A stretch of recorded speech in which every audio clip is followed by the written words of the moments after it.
الحمدللہ رب العالمین والصلاة والسلام علی اشرف الانبیاء والمرسلین وعلی آلہ واصحابہ اجمعین۔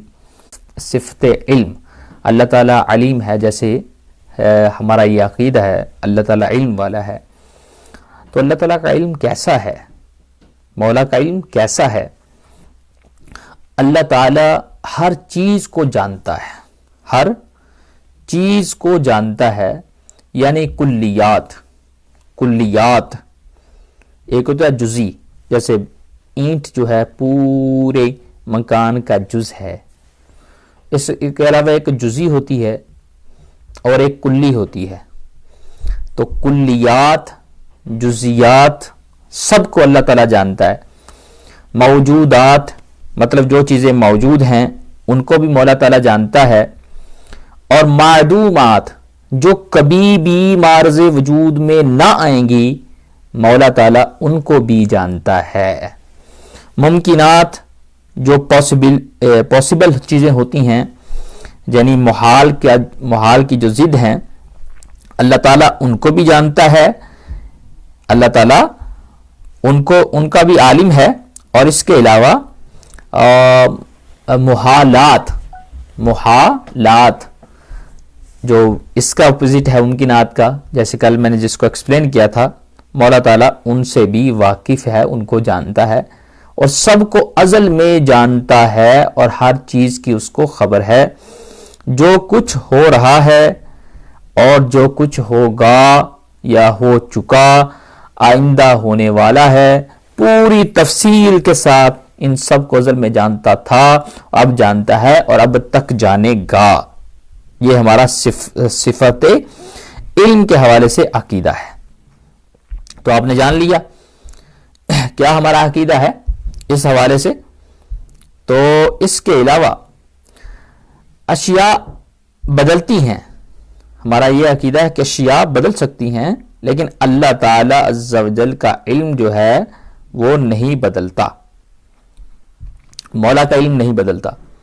اور اس کے علاوہ اس کی جو تفصیل میں اگر ہم جائیں، مثلا اشیاء بدلتی ہیں، اس کا علم نہیں بدلتا، ایک ذرہ بھی اس کے علم سے پوشیدہ نہیں، اس کے علم کی کوئی انتہا نہیں، غیب و شہادت سب کو یکساں جانتا ہے، غیب چیز بھی جو ہو اس کو بھی جانتا ہے، اور جو موجود ہو سامنے اس کو بھی اللہ تعالی عز و جل جانتا ہے، اور اس کا علم ذاتی ہے۔ یہ عقیدہ رکھنا انتہائی امپورٹنٹ ہے، اور اس کی وضاحت انشاءاللہ آگے آئے گی، آگے بھی کروں گا کہ مولا تعالی عز و جل کا علم جو ہے وہ ذاتی ہے، وہ کسی کا عطا کردہ نہیں ہے۔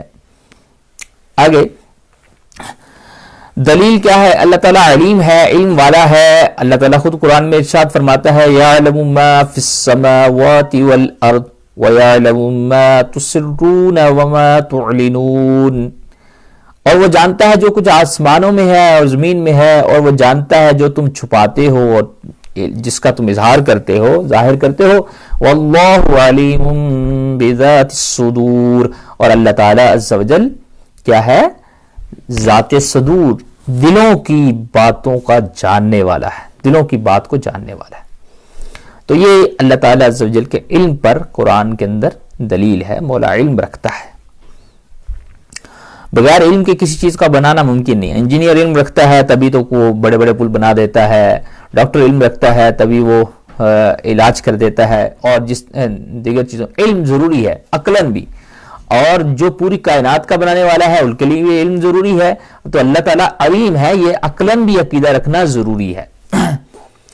اچھا، سوال اس پر آیا، ایک انڈو پاک کے اندر یا انڈیا کے اندر بہت بڑا ایک گانا سنا جاتا ہے، اور مسلمان بھی معاذ اللہ اس کو سنتے ہیں یا گاتے ہیں، تو اس کا حکم کیا ہے؟ مثلا وہ گانا ہے، اس میں صفت علم پر اعتراض ہے اللہ تعالیٰ عز و جل کی۔ حسینوں کو آتے ہیں کیا کیا بہانے، خدا بھی نہ جانے تو ہم کیسے جانے، خدا بھی نہ جانے۔ علم مطلب جاننا، اللہ کی صفت علم پر اس میں اعتراض کیا گیا ہے۔ تو اس کا حکم یہ ہے، اس کے معنی کو سمجھتے ہوئے اگر کسی نے ایسا گانا گایا یعنی یا سنا اور وہ اس پہ اعتقاد رکھتا ہے کہ واقعی ایسا ہے، معاذ اللہ، خدا نہیں جانتا تو ہم کیسے جانیں؟ تو یہ گانا کفر ہے. جس نے ایسا کیا اس پر توبہ تجدید ایمان ضروری ہے، کیونکہ اس میں اللہ تعالیٰ عز و جل کے لیے علم کی نفی کی گئی ہے، اللہ تعالیٰ کے علم کی نفی کی گئی ہے. اور اللہ تعالیٰ علیم ہے، ازل سے ہر چیز کو جانتا ہے. میں نے کہا کہ اشیاء بدلتی ہیں، اللہ کا علم نہیں بدلتا. اور پھر سوال، جو کہے معدوم یعنی جو ابھی وجود میں نہیں آئی، دیکھیں اس کو بھی اللہ جانتا ہے، اس کو اللہ نہیں جانتا. ویسے ہمارا عقیدہ کہ اللہ تعالیٰ اس کو بھی جانتا ہے جو چیز کبھی بھی وجود میں نہیں آئے گی. کئی ایسی مخلوقات ہیں جو قیامت ہو جائے گی ان کا وجود ہی نہیں ہوگا، اور ہم چیزیں وہ جانتے ہیں بعض اوقات جو ہمارے سامنے ہوتی ہیں، جو وجود میں آنا ضروری ہے ہمارے علم کے لیے. ہم معدومات کو نہیں جانتے، لیکن اللہ تعالیٰ عز و جل معدومات کو بھی جانتا ہے. معدوم جو کبھی بھی وجود میں نہیں آئے گی، کبھی بھی، یعلم المعدومات، وہ معدومات کو بھی جانتا ہے. تو اگر کوئی یہ کہے کہ معدومات کو نہیں جانتا، جیسا کہ کچھ فرق کا عقیدہ رہا، ایسا کہنا کفر ہے. ایسا کہنا کہ اللہ تعالیٰ، مولا تعالیٰ معدوم شے کا علم نہیں رکھتا، یہ معاذ اللہ کہنا کفریہ عقیدہ ہے. اس سے توبہ کرنا ضروری ہے. آگے صفت کلام کے حوالے سے میں آپ کو عرض کروں، ہم حیات، قدرت، علم، کلام، علم ابھی ہم نے پڑھا، اب کلام پڑھیں گے. اللہ تعالیٰ عز و جل کی یہ بھی صفت ہے کہ وہ بولتا ہے اور جس چیز کی چاہتا ہے خبر دیتا ہے. انبیاء سے کلام کرتا ہے مگر اس کا بولنا زبان سے پاک ہے. Without tongue, free from the tongue and organs. بغیر زبان کے بولتا ہے. یہ زبان جسم ہے اور اللہ جسم سے پاک ہے، کیونکہ زبان کا تعلق کریشن سے ہے. اللہ کریشن ہونے سے پاک ہے کیونکہ وہ کریٹر ہے، وہ خالق ہے. اگر اللہ عز و جل بولتا ہے تو اس کی آواز کیسی ہے؟ یہ سوال. اب کلام پر ہم تھوڑی ڈیٹیل سے سوال جواب کریں گے تاکہ آپ کو صفت کلام کے حوالے سے مکمل آگاہی ہو جائے. اللہ کی صفت کلام، اللہ عز و جل کا کلام آواز اور الفاظ سے پاک ہے. اگر کوئی یہ کہے کہ اللہ تعالیٰ کی آواز کیسی ہے، تو اللہ تعالیٰ کا کلام آواز سے بھی پاک ہے، اور لفظ بھی جیسے ہم بولتے ہیں اس کے لفظ ہوتے ہیں، کوئی نہ کوئی وہ لفظ کے بغیر ہم نہیں بول سکتے. ہماری آواز ہوتی ہے، لیکن اللہ تعالیٰ کی نہ، اللہ تعالیٰ آواز سے بھی پاک ہے، اللہ تعالیٰ الفاظ سے بھی پاک ہے. وہ پھر کیسا کلام ہے جس میں نہ آواز ہے نہ الفاظ ہے؟ اللہ نوز بیسٹ. یا اس کی عطا سے انبیاء کرام علیہ الصلوۃ والسلام بہتر جانتے ہیں. سبحان اللہ. دلیل، آواز حادث و مخلوق ہے. آواز کیا ہے؟ حادث و مخلوق ہے، جبکہ اللہ تعالیٰ کی کوئی صفت بھی حادث اور مخلوق نہیں ہو سکتی. حادث، اب میں آپ کو اس حوالے سے بتا چکا حادث کیا ہوتا ہے، اور یہ سارا آپ جانتے ہیں. جس کی کوئی ابتدا ہوتی ہے یا انتہا ہوتی ہے اسے حادث کہتے ہیں. اس طرح کے الفاظ بھی، اسی طرح جو الفاظ بھی ہیں یہ بھی حادث ہیں. یہ بھی کریشن سے تعلق رکھتے ہیں. یہ کبھی ختم ہو جاتے ہیں، کبھی ان کی ابتدا بھی ہوتی ہے، انتہا بھی ہوتی، قدیم تو نہیں ہے. لہذا جو چیز حادث ہے وہ اللہ کی صفت نہیں بن سکتی. لہذا اللہ تعالیٰ کا کلام نہ اس میں نہ آواز ہے نہ الفاظ ہے، جبکہ اللہ عز و جل کی صفت کلام مخلوق نہیں بلکہ وہ قدیم ہے. قدیم ہے صفت کلام، صفت کلام. سوال، قرآن اس کا کلام مگر اس میں تو الفاظ ہیں، جب ہم پڑھتے ہیں تو آواز بھی نکلتی. یہ سوال آپ کے ذہن میں بھی آ رہا ہوگا کہ قرآن اللہ تعالیٰ کا کلام ہے اور اس میں الفاظ بھی ہیں اور اس کے آواز بھی نکلتی ہے، وہ ہماری آواز نکلتی ہے. جواب، قرآن عظیم جس کو ہم اپنی زبان سے تلاوت کرتے ہیں، کتابوں میں لکھتے ہیں، اسی کا کلام قدیم ہے. اور یہ ہمارا پڑھنا لکھنا، یعنی ہم جو پڑھتے ہیں، ہم جو لکھتے ہیں، یہ آواز جو ہے یہ حادث ہے. ہمارا سارا کچھ، ہمارا لکھنا اس کو، ہمارا پڑھنا اس کو، ہماری آواز، یہ سب کچھ حادث ہے. مگر اس کا کلام قدیم ہے. اس کا کلام، اسے یوں سمجھو کہ ہمارا پڑھنا حادث ہے اور جو ہم نے پڑھا وہ قدیم ہے.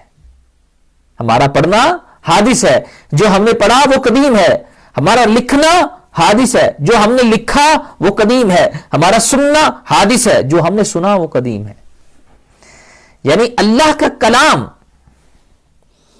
اللہ تعالیٰ عز و جل کا کلام جو ہے ود آؤٹ آواز, ود آؤٹ ورڈز, سب کچھ یہ تو ہماری سہولت کے لیے, اور ہم نے, کیونکہ ہم ایسی چیز کو پڑھ سکتے ہیں جس کے الفاظ ہوں, جس میں آواز ہو, ہمارا یہ سارا کچھ یہ کرنا حادث ہے, لیکن رب کا کلام قدیم ہے. کیا نبیوں پر کلام الہی کو اتارا گیا؟ جی ہاں, اللہ تعالیٰ نے بہت سے نبیوں پر صحیفے, آسمانی کتابیں اتاری. سب آسمانی کتابیں صحیفے حق ہیں اور سب کلام اللہ ہیں. ان میں سے جو کچھ ارشاد ہوا سب پر ایمان ضروری ہے, سب پر ایمان لانا ضروری ہے, سب پر, ہمارا سب پر ایمان. الحمدللہ. سوال, ان میں سے چند کے نام کیا ہیں؟ جی ان میں سے 4 کتابیں بہت مشہور ہیں. توریت حضرت موسیٰ علیہ السلام پر نازل ہوئی, زبور حضرت داؤد علیہ السلام پر نازل ہوئی, انجیل حضرت عیسیٰ علیہ السلام پر, قرآن عظیم جو سب سے افضل کتاب ہے, سب سے افضل رسول حضور پر نور محمد مصطفیٰ صلی اللہ تعالی علیہ وآلہ وسلم پر نازل کیا گیا. قرآن سب سے افضل کیسے ہوا؟ حالانکہ پہلی کتاب میں اللہ تعالیٰ کا کلام ہے. یہاں پہ اعتراض ہوتا ہے, آبجیکشن, کہ قرآن سب سے افضل کیسے ہوا حالانکہ ساری کتابیں اللہ تعالیٰ عز و جل کا ہی کلام ہے. جی ہاں, آپ کا اعتراض درست ہے, مگر قرآن کے افضل ہونے کے یہ معنی ہے کہ ہمارے لیے اس میں ثواب زائد ہے. کلام اللہ ہونے کے اعتبار سے ساری کتابیں برابر ہیں, وہ بھی کلام اللہ, یہ بھی کلام اللہ, اللہ کا کلام, اللہ کا کلام. لیکن کیونکہ قرآن میں ہمارے لیے اس میں ثواب زیادہ ہے, اس لیے یہ دوسروں سے ثواب میں افضل ہے.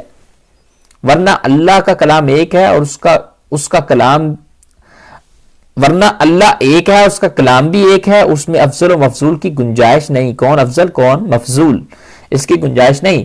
اس کا کلام برابر ہے, لیکن افضل کیوں ہے قرآن؟ ثواب میں, کہ اس میں ہمارے لیے ثواب زیادہ ہے. اسی طرح بعض صورتوں سے جو افضل قرار پاتی ہیں, اس کا حالانکہ وہ بھی کلام اللہ ہے اور وہ بھی کلام اللہ ہے, اللہ کا کلام ہے, ثواب اس میں زیادہ ہے, اس وجہ سے وہ افضل ہوتی. ورنہ ایسا نہیں ہے کہ اس کے اندر کوئی من حیث ذات کوئی فضیلت اس سے زیادہ پائی جاتی ہے. سب کلام اللہ ہے, اللہ کا کلام ہونے میں برابر ہے. دلیل تفسیر خازن میں افضل بمان ان الثواب المتعلق بها اکثر وهو هذا هو المختار. قرآن کا افضل ہونے کے یہ معنی ہے کہ ثواب جو اس کے متعلق ہے وہ زیادہ ہے, یہی قول مختار ہے. علماء نے اس کی بڑے اقوال کہے, لیکن یہ قول مختار ہے, چنیدہ قول ہے. سوال, نیکسٹ سوال ہے کہ کیا پہلے نازل کی گئی کتابیں آج موجود ہیں؟ جی ہاں, پہلی کتابیں آج موجود ہیں. انگلش میں ان کے یہ نام ہے تورا, بائبل, سامس. مگر ان کتابوں کی حفاظت اللہ تعالیٰ نے امت کے سپرد کی تھی, ان سے ان کی حفاظت نہ ہو سکی, انہوں نے اس میں تبدیلیاں کر دیں. تبدیلیاں موجود ہیں لیکن کتابیں موجود ہیں آج, تبدیل شدہ کتابیں. سوال, اگر کوئی یہودی یا عیسائی ان کتابوں کی کوئی بات پیش کرے تو ہمیں اسے ماننا چاہیے یا انکار کر دینا چاہیے؟ مثلا وہ سام سے کوئی چیز بائبل سے کوئی چیز بیان کرتا ہے, تورات سے کوئی چیز بیان کرتا ہے, اب ہم کیا کریں؟ اسے مانیں یا اس کا معذ اللہ انکار کر دیں؟ جواب, جب کوئی یہودی یا عیسائی ان کتابوں میں سے کوئی بات ہمارے سامنے پیش کرے تو اگر وہ ہمارے قرآن کے مطابق ہے تو ہم اس کی تصدیق کریں گے, اگر مخالف ہے اس کو نہیں مانیں گے, اور بالیقین کہیں گے کہ یہ ان کی تحریفات میں سے یعنی تبدیلیوں میں سے ایک تبدیلی ہے. اگر ہمیں معلوم نہ ہو کہ یہ چیز قرآن کے مطابق ہے, جیسے عوام کو کون سا قرآن کے سارا معنی آتا ہے, سارا ترجمہ وہ جانتے ہیں, ساری تفسیرات جانتے ہیں, ایسا تو نہیں ہے. لہذا ہمارے لیے کیا حکم ہے؟ اگر ہمیں یہ معلوم نہ ہو کہ یہ چیز قرآن کے مطابق ہے یا نہیں, تو ہم اس بات کی نہ تصدیق کریں گے نہ تردید کریں گے, یعنی نہ انکار کریں گے نہ اس کی تصدیق کریں گے, بلکہ یہ کہیں گے آمنت باللہ و ملائکتہ و کتبہ و رسولہ. اس جملے کے اندر ہماری بچت ہے. میں ایمان لایا اللہ پر, ملائکہ پر, اس کے ملائک پر, اس کی کتابوں پر, اس کے رسولوں پر, یہ جملہ کہہ دیا جائے بس. میں اس کی کتابوں میں ایمان لایا. جو تم مجھے پیش کر رہے ہو یہ صحیح ہے یا نہیں صحیح, آئی ڈونٹ نو. اس جملے میں ہماری بچت ہے, یہی جملہ کہنا چاہیے. تو علماء ہمیں سکھائیں گے کون سا جملہ ہمیں کہنا چاہیے. زیادہ وہ محقق نہیں بننا چاہیے عقائد کے حوالے سے. دلیل ابو داؤد شریف جو سیاستہ میں اس میں ہے, نبی کریم صلی اللہ علیہ وسلم نے فرمایا ما حدثکم اہل الکتاب فلا تصدقوهم ولا تکذبوهم وقولوا آمنا باللہ ورسلہ. میرے آقا کریم علیہ الصلوۃ والسلام نے ارشاد فرمایا جو اہل کتاب تمہیں بیان کریں اس کی نہ تصدیق کرو نہ ہی تکذیب کرو, کہو کہ آمنا باللہ ورسلہ, کہ ہم ایمان لائے اللہ پر اس کے رسولوں پر. اگر وہ باطل ہے تو اس کی تصدیق نہ کرو, اگر وہ حق ہے تو اس کی تکذیب نہ کرو. سرکار کی یہ حدیث ہمارے لیے بہترین چیز ہمیں بتا دی. سوال, قرآن کیسی تبدیلی سے محفوظ رہا؟ قرآن جواب اس کا ہے قرآن عظیم کی حفاظت اللہ تعالیٰ نے اپنے ذمہ پر لی, لہذا اس میں کسی حرف یا نقطہ کی کمی بیشی محال ہے. اگرچہ تمام دنیا اس کے بدلنے پر جمع ہو جائے, تمام دنیا بھی اس کے بدلنے پر جمع ہو جائے, قرآن تبدیل نہیں ہو سکتا. دلیل اللہ تعالیٰ خود فرماتا ہے انا نحن نزلنا الذکر وانا لہ لحافظون, بے شک ہم نے قرآن اتارا اور بے شک ہم اس کے ضرور نگہبان ہیں. لحافظون ضرور لام تاکید ہے, ہم ضرور اس کی حفاظت کرنے والے ہیں. حکم مطلب اگر کوئی یہ کہے کہ اس کچھ پاریں یا صورتیں یا آیتیں یا ایک حرف کسی نے کم کر دیا یا بڑھا دیا بدل دیا تو وہ قطعاً کافر ہے. مثلا کچھ بد مذہب ایسے ہیں جو کالا عقیدہ رکھتے ہیں, وہ کہتے ہیں کہ اس کی فلاں صورتیں حذف ہو گئی ہیں, فلاں پوری باب چیپٹر حذف کر دیے گئے ہیں. معاذ اللہ جو اس طرح کا عقیدہ رکھتا ہے کہ قرآن میں تبدیلی کر دی گئی ہے وہ قطعاً کافر ہے. دلیل کیا ہے؟ منح الروض شرافی کے اکبر میں کے اندر ہے زعم انہا لیست من کلام اللہ کفر, یعنی اذا کان قولہ من القرآن مجمعا علیہ. جس نے یہ گمان کیا یہ آیت قرآن میں نہیں ہے, مثلا قرآن کی کوئی آیت کہتا ہے یہ تو انہوں نے ایڈ کی ہے, یہ تو قرآن میں تھی ہی نہیں, کوئی فضیلت والی آیت, کوئی نبی کریم صلی اللہ علیہ وسلم کے فضائل والی آیت یا کسی اور کا انکار کرتا ہے اور وہ آیت مجمع علیہ ہو, مجمع علیہ یعنی اس پہ اجماع ہو, اس پر صحابہ کا اجماع رہا ہو اور آج تک امت کا اجماع اس کے قرآن ہونے پر ہو, تو پھر ایسی صورت میں وہ شخص کافر ہو جائے گا. سوال, قرآن اللہ تعالیٰ کا کلام ہونے پر کیا دلیل ہے کہ اللہ تعالیٰ کا یہ کلام ہے؟ سبحان اللہ, قرآن پاک اللہ تعالیٰ کا کلام ہونے پر دلیل خود قرآن ہے کہ وہ اللہ کا کلام ہے, کیونکہ وہ خود اعلان کرتا ہے وَإِن كُنتُمْ فِي رَيْبٍ مِّمَّا نَزَّلْنَا عَلَىٰ عَبْدِنَا فَأْتُوا بِسُورَةٍ مِّن مِّثْلِهِ. اگر تمہیں کچھ شک ہو اس میں جو ہم نے اپنے بندہ خاص پر اتارا, تمہیں شک ہو جو ہم نے اتارا اپنے بندہ خاص پر, تو اس جیسی ایک صورت لے آؤ. اگر تمہیں شک ہو یہ اللہ کا کلام نہیں ہے تو بنا لو پھر ایک صورت. تیرے سامنے دبے لچے فصحائے عرب کے بڑے بڑے, تیرے سامنے دبے لچے فصحائے عرب کے بڑے بڑے, کوئی دیکھے منہ میں زبان نہیں, نہیں بلکہ جسم میں جان نہیں, نہیں بلکہ جسم میں جان نہیں. کروں مدح اہل دول رضا پڑھ اس بلا میں میری بلا, کروں مدح اہل دول رضا پڑھ اس بلا میں میری بلا.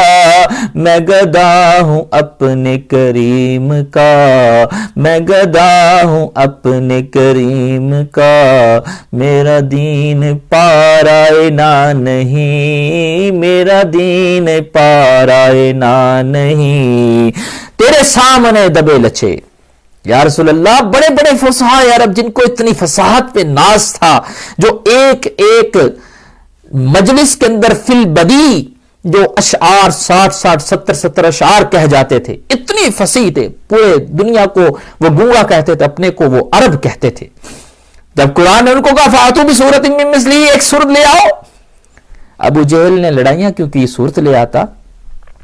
ابو لہب نے لڑائیاں کیوں کی؟ سورت لے آتا. قرآن کا چیلنج پورا کرتا، بڑا فصیح تھا تو لاتا کچھ. جب بڑے بڑے فصیح کچھ نہ لے آئے تو آج کے یہ گڈریے شڈریے جو انجینئر کیا لے آئیں گے؟ تو میں عرض کر رہا تھا یعنی ایسی صورت بنا لاؤ جو فصاحت و بلاغت، حسن نظم و ترتیب، غیب کی خبریں دینے میں قرآن کی مثل ہو. لاؤ. عرب کے بڑے بڑے فصحاء شاعر اس کی مثل کوئی صورت نہ لا سکے، حالانکہ وہ قرآن کے سب سے بڑے مخالف تھے. انہوں نے رسول اللہ صلی اللہ علیہ وسلم سے ہر طرح کی جنگ کی، کیونکہ لڑائی کرنا آسان خیال کرتے تھے. وہ کہتے تھے لڑنا آسان ہے، مگر قرآن کی مثل لانا ان کے بس میں نہ تھا. قرآن کا یہ چیلنج آج تک باقی ہے. اسلام مخالف قوتیں کروڑوں ڈالرز خرچ کر رہی ہیں، مگر ایک صورت لائیں. یہ دلیل ہے ہماری کہ یہ کلام اللہ کا کلام لائیں. اس طرح حسن نظم، اتنا مکفہ عبارتیں، اتنا مسجع عبارتیں. والضحى واللیل اذا سجا ما ودعك ربك وما قلا وللآخرة خیر لك من الاولى ولسوف يعطيك ربك فترضى. سبحان اللہ، اس کا معنی نہ بھی آتا ہو، سننے میں کتنا مزہ ہے، پڑھنے میں کتنا مزہ ہے. لاؤ کلام ایسا، لاؤ. انا اعطیناک الکوثر فصل لربک وانحر ان شانئک هو الابتر. لاؤ ایسا کلام. قل هو اللہ احد اللہ الصمد لم یلد ولم یولد ولم یکن له کفوا احد. لاؤ ایسا کلام، لاؤ کلام ایسا. اللہ اکبر. کہاں لائیں گے؟ کافر قرآن سن کر فوراً کیا اٹھتے تھے؟ وما ہوا من کلام البشر. بڑے نہیں ہے، اور قرآن کے معجزات میں پوری کتابیں لکھی ہیں. صرف قرآن کے بڑے بڑے کافروں نے یہ کہا یہ کلام بشر نہیں ہو سکتا. ما ہوا من کلام البشر، اس میں سے کچھ بھی بشر کا کلام نہیں ہے. فصاحت قرآن کے حوالے سے ایک عربی دیہاتی کا واقعہ سناتا ہوں جو الشفا شریف میں لکھا ہے. علامہ قاضی اعجاز مالکی نے. قرآن اس قدر فصیح ہے کہ ایک مرتبہ ایک عربی دیہاتی نے قرآن کی ایک آیت پڑھتے ہوئے کسی کو سنا. عربی تھا، دیہاتی تھا، اسلام نہیں لایا تھا، مسلمان نہیں تھا، صرف دیہاتی تھا، کیونکہ یہ بڑے فصیح لوگ تھے، فصاحت کو جانتے تھے. اور دیہاتی تھا، کوئی بکریاں شکریاں چلا رہا تھا، اونٹ شوٹ. تو جب اس نے قرآن کی یہ آیت اس کے کان میں پڑھی فاصدع بما تؤمر واعرض عن المشرکین، تو اعلانیہ کہہ دو جس بات کا تمہیں ہو. یہ فاصدع بما تؤمر، یہ آیت اس نے سنی تو روایت میں آیا فسجدہ، وہ دیہاتی یہ آیت کی فصاحت اور بلاغت سن کر فوراً سجدے میں گر پڑا. کسی نے پوچھا اے رابی تو نے سجدہ کیوں کیا؟ تو یہ ہوا کیا؟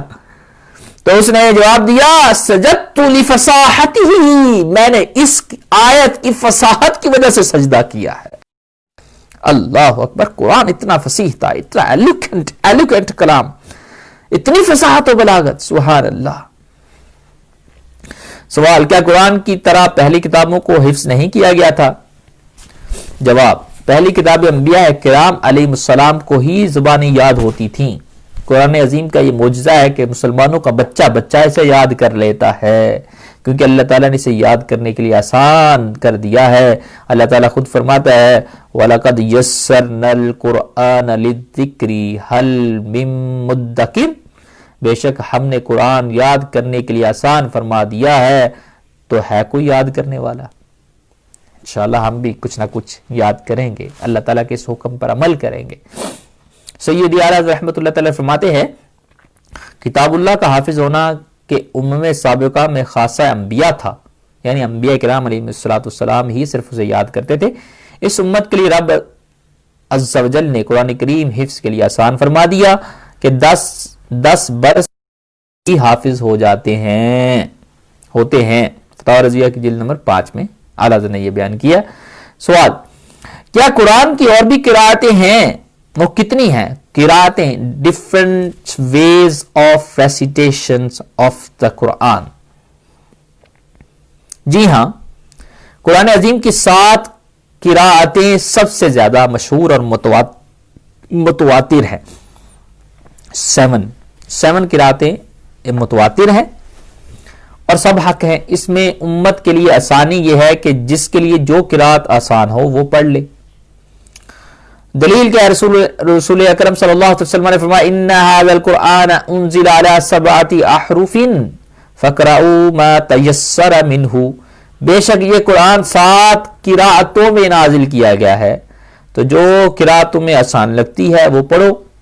جیسے یمن والوں کی قراءت ڈیفرنٹ ہوگی، مصر والوں کی ڈیفرنٹ ہوگی، ہماری ڈیفرنٹ قراءت ہے، تو یعنی پڑھنے کا طریقہ تھوڑا سا ڈیفرنٹ ہے. سوال کیا ان قراءتوں میں الفاظ کی تبدیلی نہیں؟ سوال کیا گیا تو تم کہتے ہو لفظ تبدیل نہیں ہوتا، تو کیا قراءتوں میں الفاظ کی تبدیلی نہیں؟ زیادہ تر قراءتیں ایسی ہیں کہ ان کے پڑھنے کے صرف طریقے مختلف ہیں. جیسے والضحیٰ ہے، اس کو ایک قراءت میں والضحی پڑھتے ہیں، والضحی واللیل اذا سجی ما ودعک ربک وما قلی، تو وہ اس طرح پڑھتے ہیں اور الفاظ و معنی ایک ہی ہیں سارے، مگر بہت کم الفاظ یعلمون تعلمون ڈفرنٹ ہیں. یعلمون کا معنی وہ جانتے، تعلمون کا تم جانتے ہو.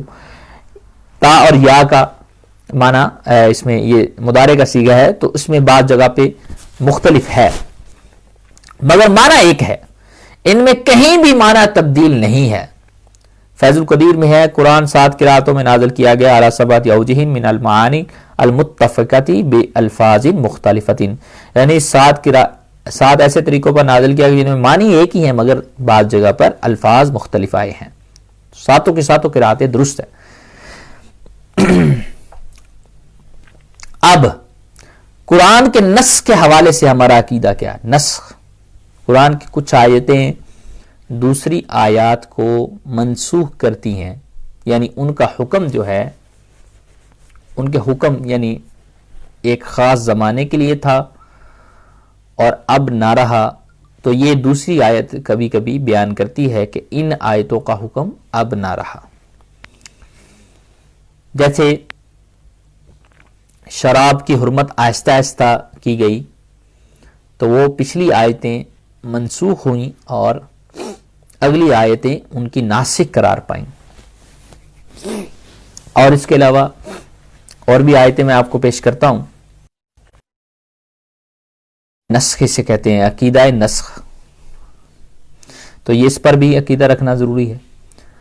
حال ہی میں برطانیہ کے ایک انگریز نے کتاب لکھی ہے، اس نے ثابت کیا کہ قرآن خدا کا کلام نہیں ہے، کیونکہ اگر خدا کا کلام ہوتا تو اپنی آیات کے ذریعے دوسری آیات کو انویلیڈیٹ یعنی منسوخ نہ کرتا.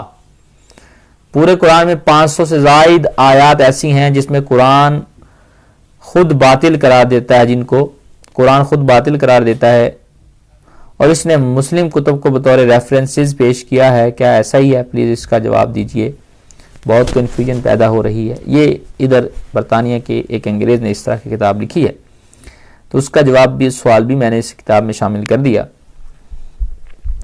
پہلی بات جواب، منسوخ یعنی کسی چیز کو منسوخ کرنا، اس کے حکم کو بیان کرنا کہ یہ اس اب نہیں رہا. منسوخ کا معنی باطل یا انویلیڈیٹ کے ساتھ کرنا بالکل جہالت اور ہٹ درمی ہے. اس کا معنی انویلیڈیٹ نہیں ہے، کیونکہ منسوخ کا ہرگز یہ مطلب نہیں. قرآن احکام کے منسوخ ہونے کے بارے میں ہمارا عقیدہ یہ ہے کہ اللہ تعالیٰ نے قرآن کے بعض مسائل کا کسی خاص وقت تک کے لیے حکم دیا، قرآن کے بعض مسائل کا کہ یہ اس وقت تک کے لیے حکم دیا، مگر ان احکام نے یہ ظاہر نہیں کیا کہ یہ حکم فلاں وقت کے لیے، یہ نہیں بتایا. لیکن اللہ تعالیٰ جانتا تھا کہ یہ حکم اس وقت کے لیے ہے، اور جب اس حکم کی جب مدت پوری ہوئی تو دوسرا حکم نازل ہو گیا، جس سے بظاہر یہ معلوم ہوا کہ وہ پہلا حکم اٹھا دیا گیا یا ختم کر دیا گیا، لیکن حقیقت یہ ہے کہ دوسرے حکم کو نازل کر کے پہلے حکم کا وقت ختم ہو جانا بتایا گیا ہے. پہلے حکم کا وقت ختم ہو جانا بتایا گیا ہے. یہ نسخ ہے، یہ نسخ تھوڑا ہے حقیقت میں. یہ یعنی پہلا حکم جو تھا اس کا وقت اینڈنگ بتایا گیا دوسرا حکم جب نازل ہوا. اللہ تو جانتا تھا. محققین کے نزدیک یہی قرآن کے منسوخ ہونے کا معنی ہے. جیسے کہ تفسیر ساوی میں ہے، النسخ بیان انتہائی حکم تعبد حکم تعبد یعنی کسی حکم کسی مسئلے کا انتہا کا بیان نسخ کہلاتا ہے. یعنی یہ مسئلہ اب اس مسئلے کا وقت ختم ہو گیا, دوسرا اب نازل ہو گیا. اعلیٰ حضرت رحمۃ اللہ تعالیٰ نسخ کے یہی معنی ہے کہ اگلے حکم کی مدت پوری ہو گئی. فتاوی رضیہ کی جلد نمبر 14 میں آپ نے فرمایا, اور وہ مختار مالک کل ہے, بغیر بتایا جتنے وقت کے لیے چاہے اپنے بندوں کو حکم دے, جب چاہے دوسرا حکم نازل کرے. اس پر کوئی اعتراض کر سکتا ہے؟ اگر کوئی اعتراض کرے تو نرا پاگل ہے. اللہ تعالیٰ جس وقت کے لیے چاہے اپنے حکم کو رکھے, جس وقت کے لیے چاہے دوسرا نازل کر دے, تو اعتراض نہیں کر سکتا. یہ اعتراض کرنا کہ قرآن میں 500 آیات منسوخ ہے, بالکل باطل ہے. یہ تو جھوٹ مارا ہے اس نے بہت بڑا. یہ اس شخص کے علم قرآن سے جاہل ہونے کی دلیل ہے, کیونکہ منسوخ آیات کی تعداد میں اختلاف ہے. وہ اختلاف منسوخ کی تعریف کے مختلف ہونے کی وجہ سے وارد ہوا, کیونکہ بعض کے نزدیک مطلق کو مقید کرنا, عام کو خاص کرنا, خاص کو عام کرنا بھی منسوخ ہے. اور جس کتاب میں بھی 500 آیات کے منسوخ ہونے کا قول بیان کیا وہ لفظ قیلہ سے کیا گیا, جو واضح طور پر اشارہ ہے کہ یہ ضعیف قول ہے جس کا اعتبار نہیں. ایک کتاب الاتقان یا اس کے علاوہ دوسری کتب کے اندر جو قرآن کے علوم پہ لکھی گئی, اس میں قیلہ کہا گیا کہ قرآن کی 500 آیات منسوخ ہے. منسوخ ہونے سے یہ مراد نہیں ہے وہاں میں خاص کو عام کرنا, عام کو خاص کرنا مراد ہے. وہ کچھ اور چیز ہے, وہ شاید آپ کے تصور سے باہر ہوگی, لہٰذا اس کی ڈیٹیل میں جانا نہیں چاہتا, کیونکہ جب آپ اصول فقہ پڑھیں گے وہاں خاص عام کی ڈیفینیشنز پڑھیں گے پھر آپ کو پتہ چلے گا. تو قیلہ سے قول کہا گیا ہے کہ 500 آیتیں وہ اس طریقے سے وہ نسخ کے تحت آتی ہیں, لیکن وہ بالکل یہ قول قابل اعتبار نہیں. علماء نے اس کا رد کیا ہے. متاخرین کے مطابق منسوخ آیات کی متاخرین جو پہلے کے ہمارے علماء تھے تقریباً 21 ہے. اسی کو علامہ جلال الدین سیوطی شافعی نے اتقان میں بیان کیا کہ 21 آیتیں منسوخ ہیں. کچھ علماء محققین کو اس پر کلام ہے, اور ان کے نزدیک صرف 5 آیتیں منسوخ ہیں. ان 5 آیات کے منسوخ ہونے پر سب علماء کا اتفاق ہے, گویا 5 ہی آیات منسوخ ہیں. وہ 5 آیات یہ ہیں, اور میں نے وہ کتاب میں 5 آیتیں لکھی ہیں جو منسوخ ہیں, اور ان کی ناسخ آیات بھی بیان کی ہیں کہ یہ آیات نے ناسخ کر دیا دوسرے کے حکم کو. یعنی یہ حکم ایک مخصوص مدت کے لیے تھا, اب دوسرا نازل ہو گیا. وہ 5 صرف آیتیں ہیں قرآن میں. کہاں 500 کا دعویٰ کرنا, کہاں 5. کتنی بڑی جہالت ہے. ابتداء اسلام میں یہ وصیت فرض تھی, وصیت کرنا, یعنی جو بندہ مرنے لگتا تھا اس پر فرض تھا کہ اپنی جائیداد کی وصیت کر جاتا. جیسا کہ اللہ تعالیٰ عز و جل نے قرآن پاک میں ارشاد فرمایا ہے, وہ پوری آیت ہے کتبہ علیکم, وہ وصیت کے حوالے سے. پھر دوسری آیت نازل ہو گئی جس میں میراث کے احکام نازل ہو گئے کہ اب وراثت, انہیریٹنس, ورثہ کو وراثت ملے گی.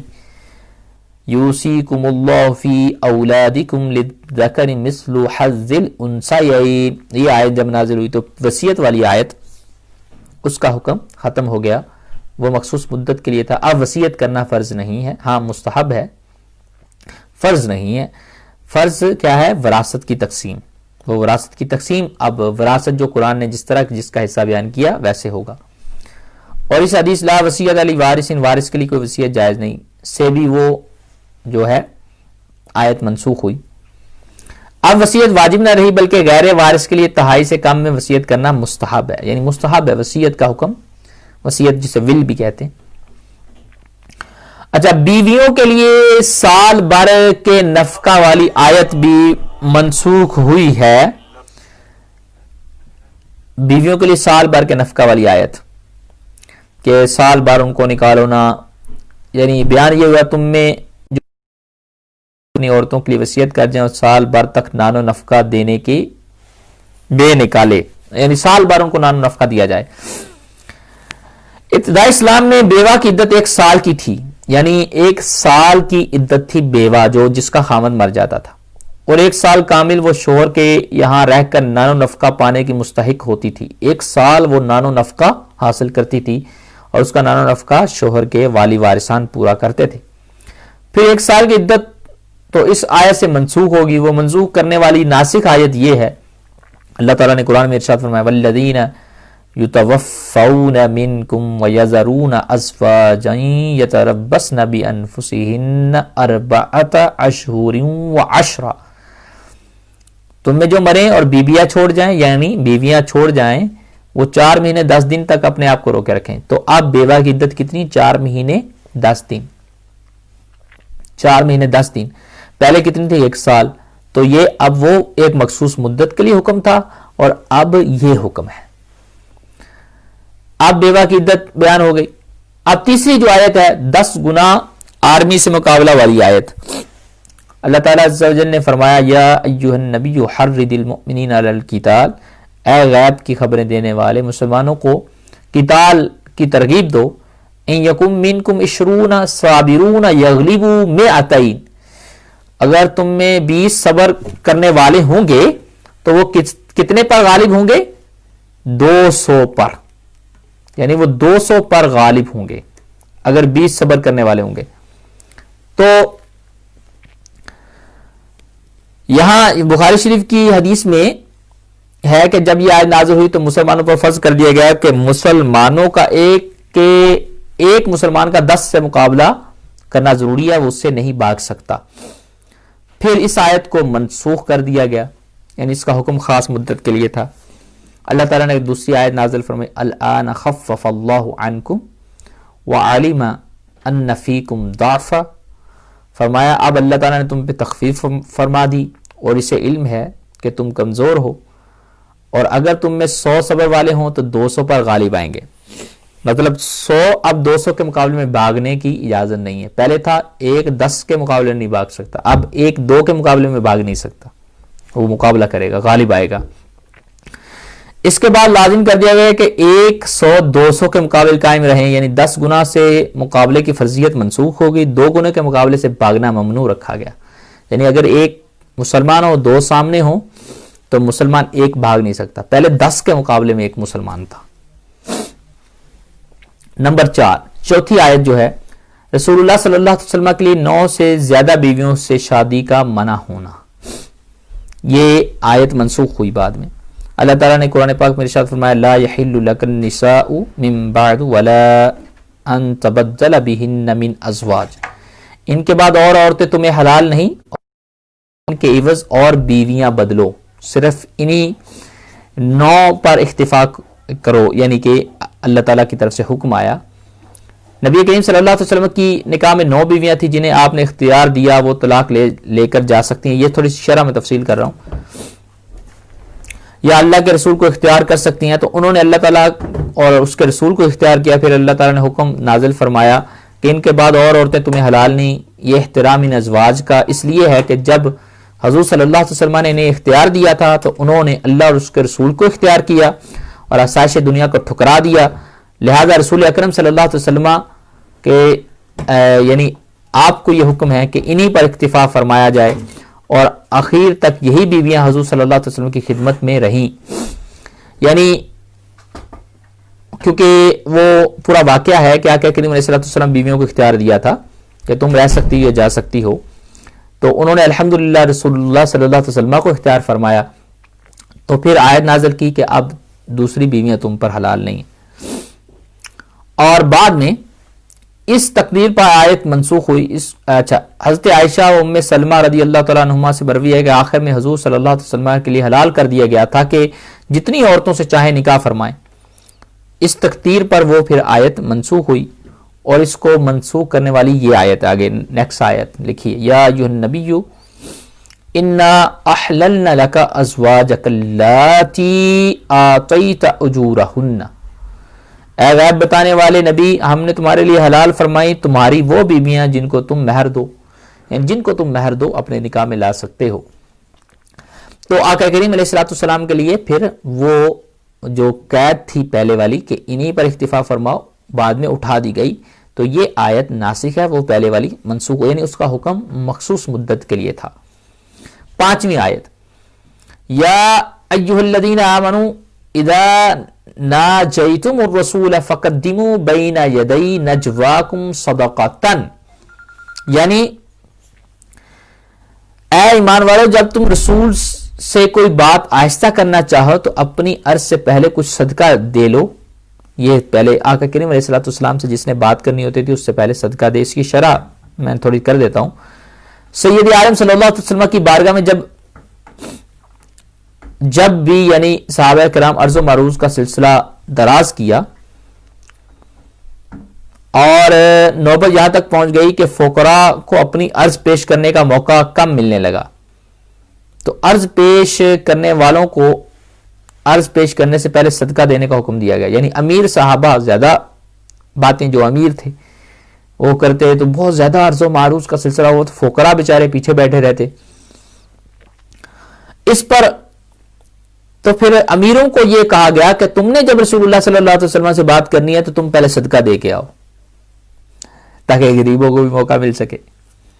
یہ حکمت تھی. اس حکم پر حضرت علی رضی اللہ تعالیٰ نے عمل کیا اور 1 دینار صدقہ کر کے 10 مسائل پوچھے. جب حضرت علی رضی اللہ تعالیٰ عنہ ان سوالوں سے فارغ ہو گئے تو یہ حکم منسوخ ہو گیا. صرف حضرت علی نے عمل کیا اس پر، ماشاءاللہ، اور رخصت نازل ہو گئی. سوائے حضرت علی کے کسی اور کو اس پر عمل کرنے کا موقع نہ ملا. دوسری آیت نازل ہو گئی جس نے پہلے کے حکم کو منسوخ کر دیا، وہ یہ تھا، کیا تم اس سے ڈرے کہ تم اپنی عرض سے پہلے کچھ صدقہ دو، پھر جب تم نے یہ نہ کیا اور اللہ نے اپنی مہربانی سے تم پر جو رجوع فرما لیا. فَإِذَا لَمْ تَفْعَلُوا وَتَابَ اللَّهُ عَلَيْكُمْ، اللہ نے یعنی وہ حکم اٹھا دیا. تو آیت وہ بھی موجود ہے قرآن میں جس کا حکم اٹھا ہے، اور یہ بھی آیت موجود ہے جو ناسخ ہے. تو دونوں قرآن پاک میں یہ ٹوٹل 5 آیتیں ہوئیں جو ناسخ اور منسوخ، میں نے 5 دونوں بیان کر دی. ناسخ کون سی ہے اور منسوخ ہوئی. یہ تحقیق کے مطابق صرف 5 آیتیں قرآن پاک میں منسوخ ہوئی ہیں. سوال، قرآن کو مخلوق کہنا کیسا ہے؟ قرآن کو مخلوق کہنا کیسا ہے؟ اگر قرآن سے مراد اللہ کا کلام ہے تو یہ اللہ کی صفت ہے، اور اللہ کی صفت کو مخلوق کہنا کفر لزومی ہے. ایسا شخص سخت گمراہ، کیونکہ اللہ کی تمام صفات کیا ہیں؟ قدیم ہیں، حادث نہیں ہیں. ساری کی ساری صفات کیا ہیں؟ قدیم ہیں، حادث نہیں ہیں. حادث و مخلوق نہیں ہے، جیسا کہ میں اس کی وضاحت پہلے کر چکا ہوں. اور دلیل کیا ہے؟ کفر لزومی ہے، یعنی ایسا شخص توبہ کرے گا، تجدید ایمان کرے گا جو قرآن کو مخلوق کہے. وَقَضَى مُنْكِرُ قِدَمِهِ، سیدی اعلیٰ رحمۃ اللہ تعالیٰ علیہ نے المنتقد میں فرمایا، اور اسی طرح جو قرآن کو قدیم ہونے کا منکر ہے، یعنی معاذ اللہ مخلوق کہتا ہے، وہ بھی کافر ہے. فی تکفیر الکرامیہ، اور اس میں کرامیہ کا فرقہ ہے جو قرآن اللہ تعالیٰ کی صفات کو مخلوق کہتا ہے، اس میں ان کی تکفیر ہے. وہو مسلک الفقہاء، اور یہ فقہاء کا مسلک ہے کیونکہ وہ ان کی تکفیر کرتے تھے. واما جمہور المتکلمین، جبکہ متکلمین کا موقف یہ ہے، یعبنون الاکفار، وہ تکفیر تو نہیں کرتے، الا بانکار شیء من ضروریات الدین، مگر تکفیر متکلمین اس وقت کرتے ہیں جب ضروریات دین میں سے کسی ایک کا انکار کیا جائے. وہو الاحوط الماخوذ المعتمد عندنا، اور میرے نزدیک یہی قول زیادہ احوط ہے، محتاط ہے. متکلمین کے قول پر ہی فتویٰ دیتا ہوں، متکلمین کے قول پر ہی ہم فتویٰ دیتے ہیں. کسی کی تکفیر کے معاملے میں احتیاط کرنی چاہیے. لہذا فقہاء کے قول پر ہم یہ کہتے ہیں تجدید ایمان اور توبہ کر لے، جیسے کہ میں اس کی باتیں آپ کو ساری بتا چکا ہوں پہلے. اور آگے اگر چلیں تو انشاءاللہ عزوجل ہم نیکسٹ اس کی مکمل طور پر کلام اللہ کی بھی بحث چل رہی ہے، اللہ کی صفت کلام کی بحث چل رہی جو بہت امپورٹنٹ ہے، اس کے بارے میں عقائد ہے. امام احمد بن حنبل رضی اللہ تعالیٰ عنہ کو بھی شہید کیا گیا اس لیے کیونکہ وہ عقیدہ ان کا یہ تھا اللہ کا کلام قدیم ہے، مخلوق نہیں ہے. تو آگے جو بادشاہ تھا اس کا عقیدہ یہ تھا کہ تم مخلوق کہو، تو آپ نے نہیں مانا، اللہ کے کلام کو مخلوق نہیں مانا، لیکن اپنی شہادت آپ شہید کر دیے گئے.